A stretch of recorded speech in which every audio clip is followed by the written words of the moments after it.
Great seeing everybody here for devotions. All right, this week we are on Mark chapter 5. And I want to talk about faith in difficult times. Now, I know there's some of you are listening to me right now. You're having a tough time right now. And so this is definitely going to be great devotions for you all week long. So in Mark chapter 5, we're going to cover what we didn't in church this week. So down here in verse 22, it says, Then came one of the rulers of the synagogue, Jairus, by name, and seeing him, he fell here at Jesus' feet. He's imploring him, he's begging, pleading with him, earnestly saying, My little daughter is at the point of death.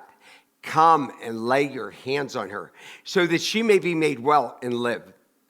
He went with him, and a great crowd followed him and thronged about him.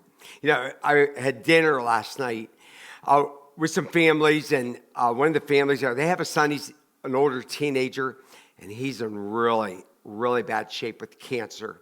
I'll tell you what, it doesn't make any difference what it is.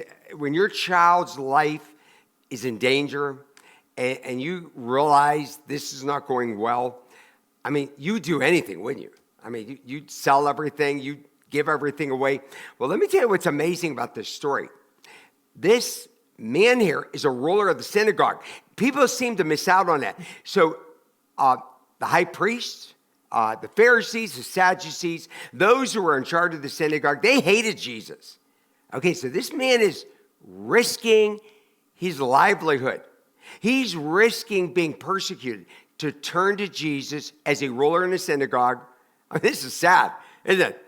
The church turns her back on God. But let me tell you, times haven't changed, right? That's where we are today.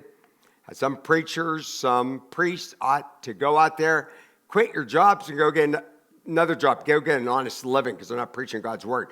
Okay, but he turns to Jesus and he's begging him. He just says, come and lay your hands on her so she may be made well. And you know, they were just, all these people are following him. He sees what Jesus is able to do. You might want to jot this down. Sometimes God lets you hit rock bottom so that you will discover that he is the rock at the bottom.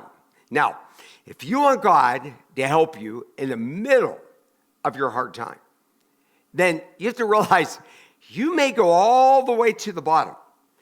And I'm telling you, when we get so desperate, we're searching his word, we're intensely praying to him, this gets God's attention. And God will answer your prayer. It'll show you what it is he wants to do. Okay, to come to Christ costs you nothing. To follow Christ will cost you something. But to serve Christ, it's going to cost you everything. If you want to serve Jesus Christ, be a true follower, set a good example. God is going to test you. The devil is going to come after you. I mean, listen to me closely. The devil doesn't go after the little whitewashed, wimpy Christians that aren't doing anything. He'll leave them alone.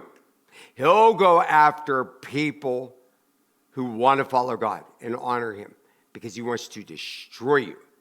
Okay, but you got to pay everything. And by your faith to believe that God's going to help you. So this is what I want you to do. Whatever it is, I want you to exercise your faith. I want you in a positive way. Go to the Lord. Now you want to pray for his will. He'll show you what his will is.